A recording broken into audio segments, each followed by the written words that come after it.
Hi, I'm Chris Maragakis of Simply Be Retreats and Therapies. I'm a life coach, therapist and podcaster. Welcome to Mindful Mutterings. Please like, share and subscribe. And as always, thanks for listening. Hi, thanks for joining me.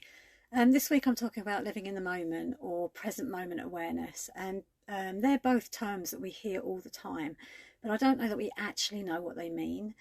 They seem to be synonymous with relaxing or chilling out or mental health or well-being. But actually living in the moment or present moment awareness, whichever you want to use, simply means being fully engaged is what is happening now, rather than thinking about the past or worrying about the future or trying to multitask. And I think the problem is we've become so busy in our daily lives that we constantly feel that there's not enough time, and so we're often trying to do several things at once. And that way we don't get any time to actually appreciate one task in particular. And that applies to the people that we're spending time with and the activities that we're doing. And it all just becomes a bit of a mushmash of life. So we're not really enjoying and experiencing everything. We're just hurtling through it on autopilot most of the time. And that means we're missing so much. Just think about the last time you had a conversation with someone. I'm sure you were probably scrolling through your phone or looking at something on your computer, and you're not really giving anything or anyone your full attention. So to live in the moment or have present moment awareness really means to be concentrating on one thing at a time. This then gives us a sense of space so that we can breathe, which means that we can think more clearly. We don't feel under so much pressure, and that means then that we can enjoy the task at hand. And it doesn't really matter how dull or monotonous a task may have seemed before. If it has to be done anyway, why not find a way to enjoy it or make it a meditative and enriching process? Personally, I can't stand ironing, and it just seems to be such a waste of time for me. So the only way I get my head around that is to be grateful for the fact that I have clothes to iron, that I have the electricity to do the ironing with, or that I have a family that I can care for, and this is part of my way of showing them how much I love them. Because if not, I just get frustrated at the fact I have to stand at the ironing board and iron clothes. So it's about finding ways that you make life joyful all the time, and so that you're minimizing the irritation and frustration and the negativity in your life, because we always want to be looking for the positive. And so while we're doing this, then we can look for positives in other situations. It's about training our mind. And the more we think of positives and the more positive things that we become aware of, that helps us to stay lighter, which means that we can stay healthier and our vibrations are better for our body. And then that means that we welcome more joy into our life. And if we follow for the law of attraction, the more positivity that we're giving out, the more positivity will come back into us. And that will give us even more opportunities to be grateful and attract positiveness. And this is how we improve the quality of our life. It becomes really enriched and it starts to flow much easier for us because we're vibrating at a higher level. We're not frustrated. We're not looking at negatives. And we have an easier way through life. And we become more resilient because we can see that we know that things aren't going to last forever and we can see a way through. So to do this it's so simple, and you can bring present moment awareness into everything. It's not that you have to make it hard work. It's simply by just being aware. And so if you're talking to someone, give them your undivided attention. They will blossom under your focus, and because you're concentrating on them, you're giving them your energy. And this means they'll find it easier to get their point across because they can articulate things easier, because they're not struggling to get your attention. They don't feel under pressure to get your attention. And in return, if you're listening not to respond or not to, find fault, but if you're listening to learn and you're really paying attention to this person, firstly, you might discover something that you never really knew about them, because we all tend to assume that we know the person that we're dealing with. And secondly, you might pick up on some of the subtleties that you would normally miss, and you don't know where this could cause problems in the future. It could be that the fact that you missed a nuance means that there's conflict in the future, and this can easily be avoided. And as a communication technique, it's so valuable for improving relationships, within the family, socially, and in the workplace. And really, it's such the simplest thing to do. Put your phone down, put your pen down, turn around, face the person that you're listening to, and give them your time and attention. And another way that you can bring present moment awareness into your life is when you're doing any kind of job. For example, if you're washing the dishes, simply by keeping your attention on the job in hand instead of thinking about what you're going to do when you finish, or letting your mind wander while you're doing the job. If you instead bring your attention to noticing how the water feels on your hands, what the sponge feels like when you wash the plates, and what the bubbles look like in the light, you then start to gain an appreciation for beauty in the strangest places. But also, the task then becomes more meditative. The brain has an opportunity to slow down because it's not trying to do lots of things all at once. It enables us to focus completely on a task and just lose ourselves for a little moment in. It's like what you call, when you hear athletes talk about the point of focus, or they get in the zone. When you're focusing on just one task, everything just kind of slows down and you can see things more clearly. And we can train our brain to do this by using these strategies in any area of our life, including washing the dishes.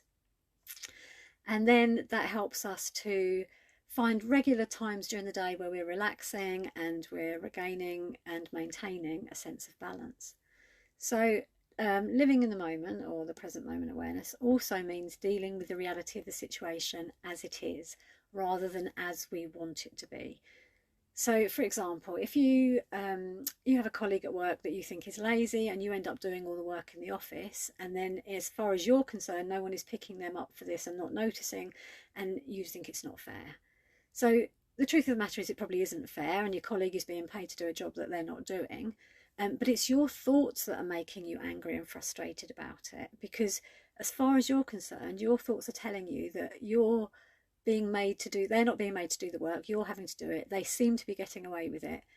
This is then causing you more stress, you become unhappy because you believe in a certain way, that things should be done in a certain way, and then this makes you behave in a way that you might not necessarily be proud of. And the fact of the matter is, the actual situation hasn't changed. The colleague still isn't doing the work, you are doing all the work, but you are very unhappy about it. So if we are present moment aware, we would be able to bring our attention to the fact that it's not the person not doing the work that's making you unhappy, it's your thoughts regarding that situation.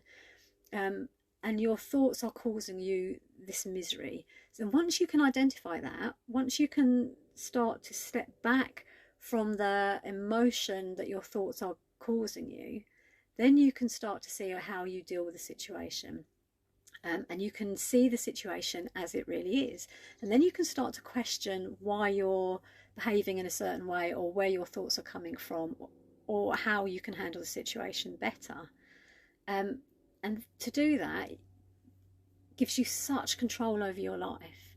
So really, I mean, once you've identified the fact that actually this is not a situation that you're happy with, you're feeling frustrated, you're feeling angry, that's the body and the mind's way of telling you that something needs to be dealt with. And so you step back. And so then the options that appear to you are, you could choose not to do the work. You could raise the matter with your colleague. I mean, have you considered the fact that maybe they don't know it's their responsibility? Maybe they feel overwhelmed by the task. Maybe they're afraid to ask for help. You know, we don't know what's going on in someone else's mind. We just assume the negative. We always assume the negative, and we always assume that we're being put up. You could try reporting it to your line manager, or you could accept that this is how things are and choose to do the work with good feeling, because negative feelings always hurt us more than someone else. Or you could look for another job. The point is that when you are mindfully aware of your thoughts and emotions, you can choose to manage them rather than allowing them to control you.